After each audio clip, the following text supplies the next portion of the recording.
Lionel Victoire, exclu de l'Aigle de la Mantaine par le président, est au Golden Lion.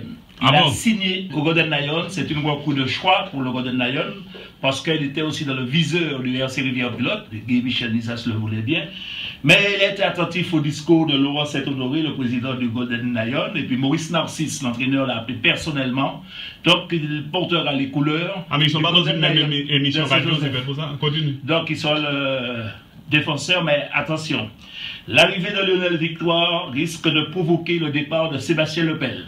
Ah. Ça, c'est une information. Et il irait où alors, pour l'instant, on ne sait pas, mais plusieurs clubs sont dans l'affût. Dans le sud?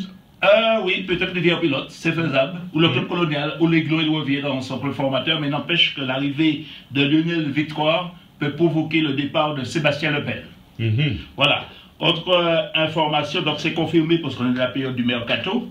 Gérald Delga, défenseur central du RC Rivière Pilote, c'est sûr, c'est clair, c'est net. Steven Cadol est au Golden Lion, il a signé, donc il va former une belle paire de milieu de terrain avec Daniel Herel, d'autant plus que Nidra part faire un stage à Guingamp, club professionnel, c'est confirmé. Et puis Frédéric Jean, le jeune arrière latéral de l'équipe de l'Essor Préchotin, va au CS Casse-Pilote, qui conserve Loïc Chauvet, le gardien de but international, qui était convoité pour le Golden Lion. Aussi? Alors, oui, il était convoité. Oh, mais attends, mais c'est le 14 le Golden Lion.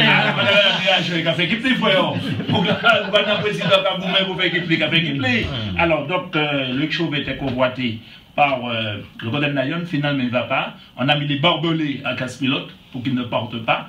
En revanche, il y a un gardien de but qui va donc étoffer l'effectif. Il est là pour parler avancé avec le Golden Lion. Il s'agit de Mario Voulanger, qui est pas mal. Ah bon? Ah ouais, pas mal, comme gardien de but. José peut le confirmer.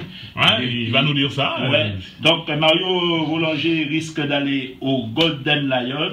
Et puis, je l'ai dit, donc le Victoire est parti, il est remplacé par Jackie Berdix. C'est à peu près le même profil, hein, parce que Jackie Berdix, qui est engagé à la Gold Cup, en 2013, peut jouer arrière latéral, il peut jouer libéraux. Il joue à libéraux d'ailleurs, on nous stars de Ducos. Et il peut jouer au milieu aussi. Il peut jouer au milieu, il est polyvalent. En tout cas, la venue de Lionel Victoire, José, là on a des belles centres. Hein. Parce que ça centré, Sabouki ça centré, qui est très offensif. C'est un arrière latéral très offensif. Il va centrer pour toi au deuxième poteau. Et c'est toi à te mettre au diapason pour recevoir les centres de monsieur Lionel Victoire. Ok, tu ne sais pas si je serai titulaire. Ah, il y a du monde au Golden Lion. Il y a du monde et puis il peut y avoir encore du monde. Oui, parce qu'il y a un avant-centre, ils sont à la recherche d'un avant-centre. Alors, je suis libre, je suis libre. Alors, il y a quelqu'un que tout le monde suit, c'est Kevin Parsemin. Parce que pour l'instant, il n'a pas de club.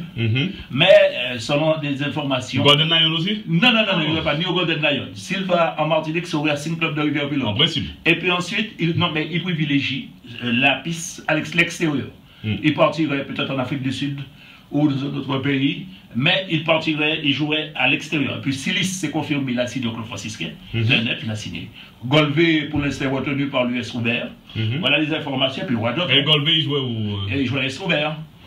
Ben là, le Robert lui avait donné un travail à la mairie. Et il va au club franciscain. Il a demandé à aller au club franciscain. Non, mais le Robert, c'est pas un quartier du François. Non. Donc, un faux intox José qui est au Golden Lion, est-ce qu'il avait ces informations? Lionel Victoire. Victoire, oui, j'ai su. Je savais qu'il était en contact, mais il était en contact avec le Racing, comme tu as dit. Et c'est sûr qu'il avait d'autres contacts que je ne vais pas énumérer, puisque j'ai discuté avec lui. Et au final, il a opté pour le Golden Lion. Pour moi, c'est un bon choix. C'est un joueur de qualité. C'est un joueur qui va sortir de son cocon lamantinois. Je pense que c'est un garçon qui a un fort caractère. Et je pense que s'il met tout ça au service de l'équipe, ce sera une très bonne recrue pour le Golden Lion. Alors, notons Polo qu'il était exclu, on va dire, le président de l'équipe de l'Aigle de la Mantaine, M. Parsemin, ne voulait plus de lui pour mauvais comportement. Donc il a rencontré M. Lionel Victoire et lui a signifié son exclusion de l'équipe de l'Aigle de la Mantaine. Alors M. parti en pleurs, il était pleuré, et puis il dit bon, je cherche un club, et puis il avait le choix entre Rivière Pilote et le Golden Lion, et il a choisi le Golden Lion parce que le discours de Laurent Saint-Honoré était il a plu, il a dit bon, puis j'ai ma place. Mais en revanche, attention, il faudra suivre le dossier Sébastien Lepel, parce qu'avec l'arrivée de Lionel Victoire, c'est bien ça, José. Il joue au même poste, le même poste, hein? Oui, c'est le même poste, mais bon, c'est une équipe compétitive, c'est-à-dire qu'on a l'objectif de jouer les premiers rôles un peu partout, jouer tous les tableaux. Donc ce serait bien d'avoir ces 2 joueurs de qualité, mais il faut savoir aussi que Victor c'est un polyvalent, il peut jouer en défense centrale aussi. Ouais, tu as déjà les bienfaits continents. Oui, les bienfaits continents, mais bon, c'est sûr que la saison est longue. Hein. Il y a pratiquement 5 compétitions. Tu as 10 mois de football, donc forcément, s'il faut garder le père, on le gardera. S'il faut qu'il parte, ben, il fera son choix. De toute façon, libre choix à lui de choisir s'il veut rester ou pas. Prenne l'équipe de l'Argentine et que Messi revienne. Pourquoi? Parce que Diego Simeone, c'est un meneur d'hommes. C'est quelqu'un qui apporte sa science et qui vous transcende. Quand vous avez un entraîneur comme Diego Simeone, s'il prend l'Argentine, il faudra faire attention à l'Argentine. Hein. Alors, il va mettre les moyens, il va mettre des hommes en place, il va mettre des guerriers sur le terrain. Et regardez comment, depuis qu'il est arrivé à l'Atlético, comment Griezmann a progressé. Quand il était à la Real Sociedad, il a joué à la Real Sociedad. Bon, il a marqué quelques buts. Il n'était pas flamboyant. Oui, mais il marquait quelques buts dans une équipe qui ne jouait pas les premiers rôles. Et depuis qu'il est arrivé à l'Atlético, ce n'est plus la même personne.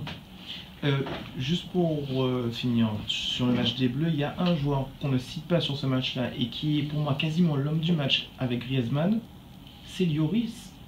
Oui, Lloris nous sauve sur le... C'est pas des petits arrêts. Non, il a fait des arrêts. Il a fait des parades qui permettent à la France de passer en finale. On n'en parle pas, donc c'est un gardien qui n'a pas tellement de charisme.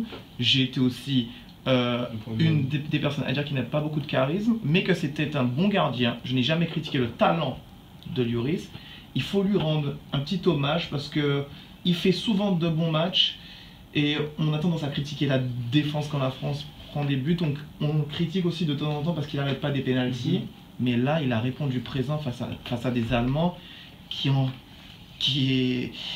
étaient vraiment très très forts. Ouais, face à des Allemands de match, hein. aussi maladroits. Stérile aussi. Au point de pénalty, louper des frappes comme ça là. Aller à l'encontre de ce qu'a mis à par rapport à Evra, j'ai pas pris ce match. J'ai vraiment pour le moment, il faut remarquer quelque chose. Comme Payet aussi ne défendait pas forcément, Evra a eu des problèmes parce que Payet ne défendait pas, et du coup, ça a sali un peu. Il y a des problèmes de placement. Ça a sali un peu ça. Il y a des problèmes de placement de la part d'Evra. Ce n'est pas la même chose. Mais Camille, il est obligé d'avoir des problèmes de placement. Si celui qui est devant toi ne défend pas, donc tu es entre deux gars, comment tu fais?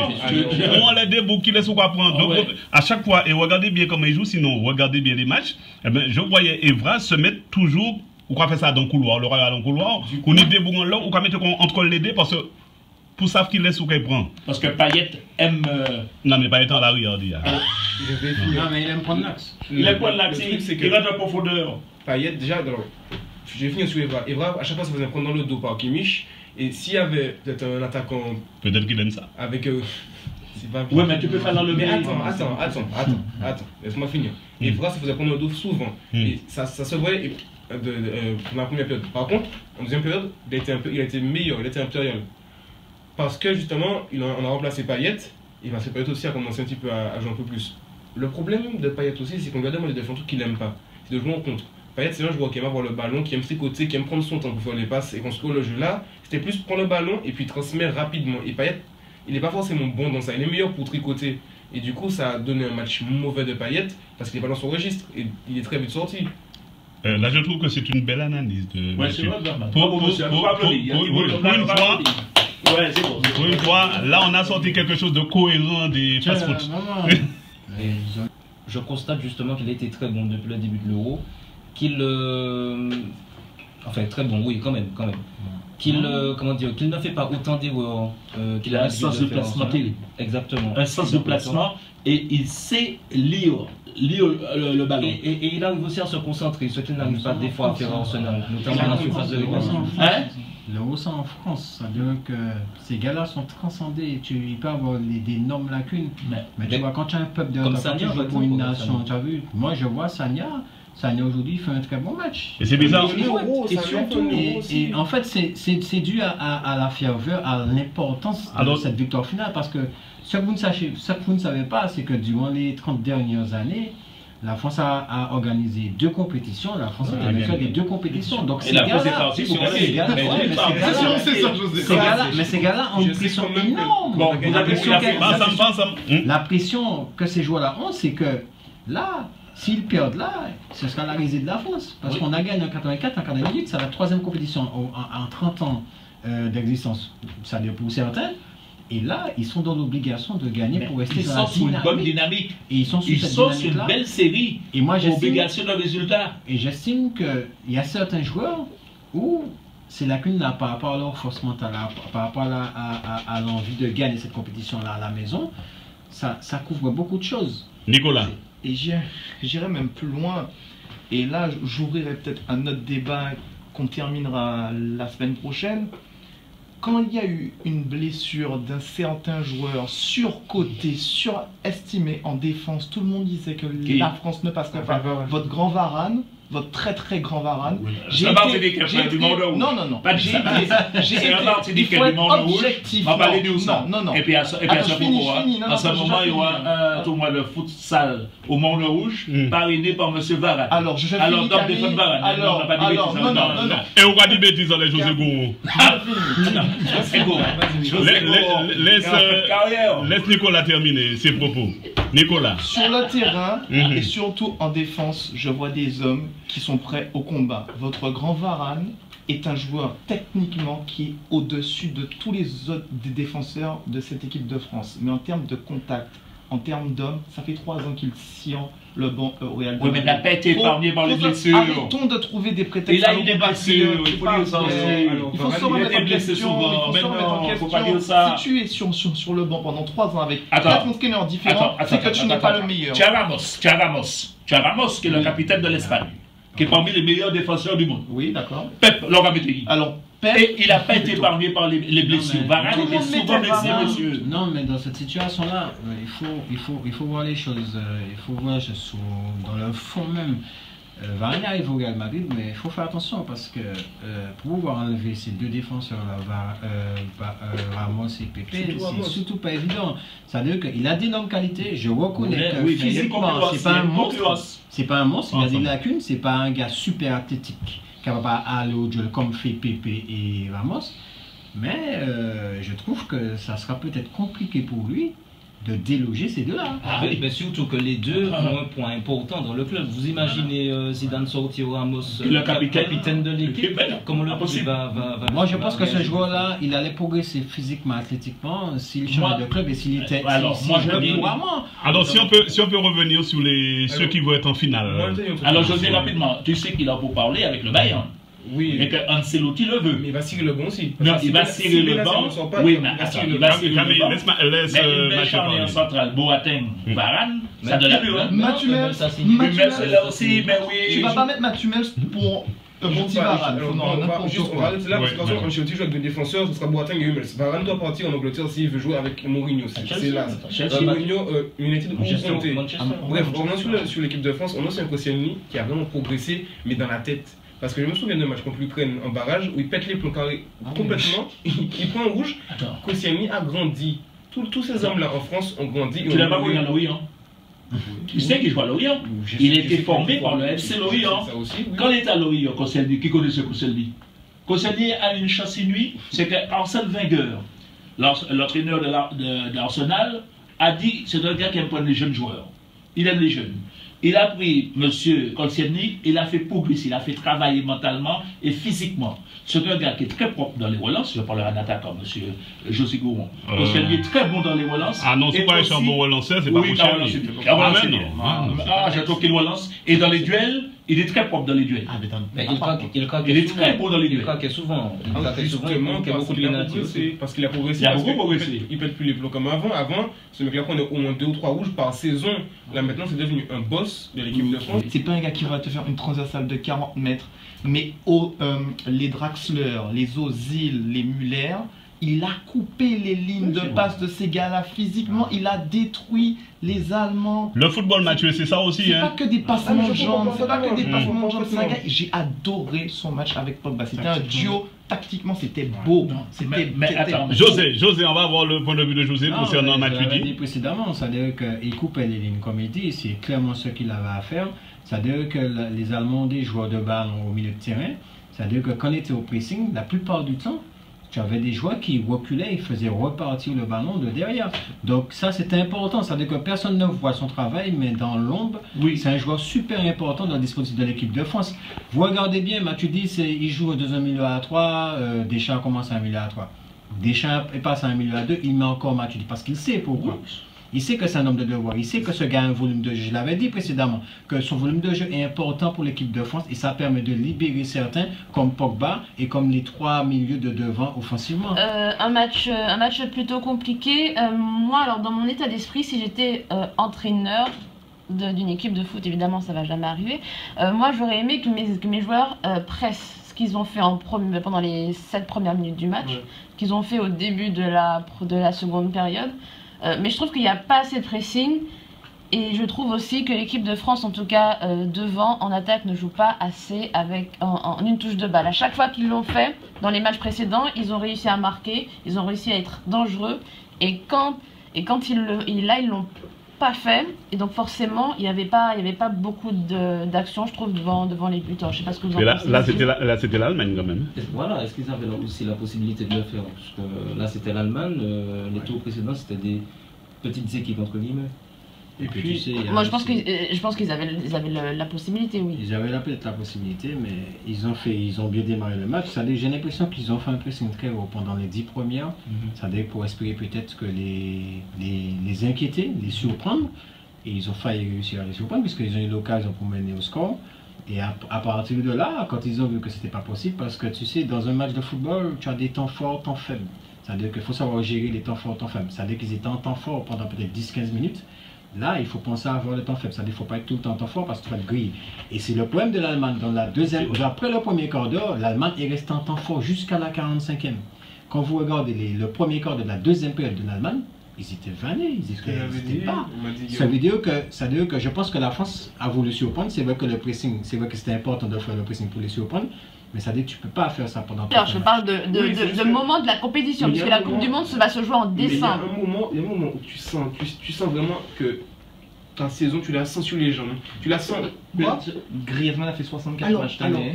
Alors, d'accord, il n'y a pas de souci. Il n'y a pas de souci. C'est pas pareil. Quand tu as 24 ans et 25 ans, c'est pas même si tu récupères pas quand tu as 32 ans. Je suis d'accord avec toi. Il n'y a pas de souci. Et encore moins quand tu as 36 ans. Kroos à 35 ans? Non. Après, tu compares, faut comparer les mecs parce que tu as une préparation qui est différente. Et surtout les postes. Si Kroos ne se prépare pas comme Matuidi, ne se prépare pas comme Griezmann, il ne tiendra pas. C'est la valeur de terrain, donc ça demande une condition physique. S'il ne travaille pas ça, au-dessus de la moyenne. S'il ne travaille pas comme il faut, forcément il ne va pas tenir. Parce que je pense des joueurs qui récupèrent tout le monde, beaucoup plus vite que d'autres. L'Atlético, tout le monde, on a déjà vu ça, l'entraînement physique, le côté athlétique est très travaillé. Moi, il me surprend Griezmann en fait. Il me surprend par rapport à sa saison. Il a été jusqu'au bout de la saison. Et ce qu'il fait à l'heure actuelle là, c'est surhumain parce que il a sorti d'une saison. Surtout avec cet entraîneur qui demande beaucoup à ses joueurs, surtout en dépense d'énergie, Diego Simeone. Ce que je vois qu'il fait en ce moment, je pense qu'au niveau de la récupération, les Français ont été beaucoup plus intelligents que d'autres. Et c'est pourquoi je pense qu'il a été beaucoup ménagé peut-être. C'est la révélation de l'Euro, le meilleur joueur actuel, parce que Griezmann, n'oubliez pas monsieur qu'il a raté un pénalty en finale. Et ça, il a beaucoup douté avec ça. Il était complètement perdu en ratant ce pénalty. Deschamps expliquait au début de la compétition que le fait de recommencer une nouvelle compétition, notamment avec la sélection, aidait justement à il a été métamorphosé. Je rebondis aussi sur ce que disait José. Deschamps a aussi avoué que Griezmann était cramé. Là, au début, ça se voyait. Oui, c'est normal. Donc, justement, le fait d'avoir mis Griezmann un peu sur le banc aussi a peut-être permis aussi qu'il puisse souffler. 4 ans. Je t'ai pas dit qu'il sera. J'ai dit, vous vous rendez compte qu'il y a peut-être des chances. Je t'ai pas dit que ce sera Griezmann l'instant. Griezmann peut se casser la jambe demain et plus personne ne peut pas. Ben voilà, donc ne parlons pas de ça. Il y a des chances. Si tout se passe bien, si on continue comme ça, comme on a dit pour Ronaldo, au début de l'Euro, peut-être qu'il va égaler le record de Platini. Si ça continue, voilà, il l'a fait. Parce que si on continue dans la lancée, c'est lui qui l'égale. Si on continue dans la lancée de Griezmann, il a des chances d'égaler son record. Excusez-moi de dire autant bail. Excusez-moi de dire. On parle de choses qui vont arriver dans 4 ans. Ouais, excusez-moi de dire autant bail. Là, il y a un monde qui casse il un gâteau pour mener bon nous. Et il dit qu'il mène un gâteau, donc il est énervé là. Non, pas du tout, non, mais il n'y a aucun souci. J'ai un Si la France gagne, j'amènerai ce fameux gâteau. Après, je ne dis pas qu'il sera bon. Dans la, D'accord. Dans la Lundi. continuité de ce que tu dis, c'est une réaction typiquement française, la réaction de Lauriane. Griezmann serait un Brésilien, un Argentin, un Italien, tout le monde le tirerait vers le haut, tout le monde dirait c'est le meilleur, c'est le plus fort, c'est toi qui dois battre le record. C'est toi qui vas battre le exactement. record. Et nous, on a un état d'esprit. Oui, dans 4 ans, quand il sera sélectionné, on va lui dire voici ton objectif. Là, l'objectif, c'est de marquer éventuellement en finale, c'est de gagner 7 euros. On va pas penser au record de Platini qui peut battre dans 4 ans. Mais bien sûr que non. Ça, c'est les journalistes français, tout le monde, toute la société comme ça. Attends, je finis. Quand tu as un jeune joueur qui brille, qui répond présent, et ça depuis 1, 2, 3 années, on le tire vers le haut. En Italie, au Brésil, en Espagne, au Portugal. Maintenant, il n'y a qu'en France où voilà, on tire pas nos joueurs vers des sommets. On se contente d'être bon. Et puis, okay, alors attends, c'est le boulot des journalistes de tirer les joueurs vers le haut. Mais vous avez une responsabilité vers le peuple. On est chargé de com maintenant. C'est ça, on est chargé de com de l'équipe de France. De dire des choses vraies. Oui, mais attends, est-ce que c'est pas... Est-ce que c'est pas une bonne chose? Mais je t'arrête parce que je voulais te dire, est-ce que c'est pas une bonne chose de ne pas le tirer vers le haut aussi vite? Parce que tu parles de 1, 2, 3 ans. Oui. Parce que tu sais, ça veut dire qu'il est jeune. Il est jeune. Il ne faut pas trop le mettre sur le devant de la scène. C'est un petit gars qui est très introverti, si vous regardez bien. D'accord? Donc c'est peut-être difficile, ce sera peut-être difficile pour lui de le mettre sous les feux des projecteurs. Ça peut être fragilisant psychologiquement. Je pense qu'il est dans une situation où il grimpe progressivement. Il ne faut pas trop qu'il s'enflamme. Voilà, là, tu parles de 4 ans, je pense qu'il faudra attendre parce qu'avant les 4 ans, il y a la Coupe du Monde 2018. Je pense qu'il faut rester ensemble. Attends, Moussa Dembélé qui arrive. Camille, José termine et après on fait le tour de table pour terminer. Il faut rester mesuré, c'est un super joueur qui est en train de progresser, qui est en train de prendre du galon, et il prend du galon tout seul sans pour cela qu'on le pousse vers le haut. Il va vers le haut lui-même. Instinctivement, il monte sans pour cela qu'on le pousse. Ce que Simone a fait, c'est le pousser vers le haut, lui dire tu dois devenir. Donc c'est l'entraîneur, ce ne sont pas les journalistes. Merci. L'Espagne le tire vers le haut. Les journaux disent que c'est le meilleur joueur de Messi Ronaldo en Espagne. Tout le monde dit ça. Mais c'est normal. Tous les journalistes disent ça dans un pays qui n'est pas le sien. Sébastien Lepel, parce qu'avec l'arrivée de Lionel Victoire, c'est bien ça, José. Il joue au même poste, le même poste. Hein. Oui, c'est le même poste, mais bon, c'est une équipe compétitive, c'est-à-dire qu'on a l'objectif de jouer les premiers rôles un peu partout, jouer tous les tableaux. Donc, ce serait bien d'avoir ces 2 joueurs de qualité, mais il faut savoir aussi que Lionel Victoire, c'est un polyvalent, il peut jouer en défense centrale aussi. Ouais, tu as déjà les bienfaits continents. Oui, les bienfaits continents, mais bon, c'est sûr que la saison est longue. Hein. Il y a pratiquement 5 compétitions. Tu as 10 mois de football, donc forcément, s'il faut garder le père, on le gardera. S'il faut qu'il parte, ben, il fera son choix. De toute façon, libre choix à lui de choisir s'il veut rester ou partir.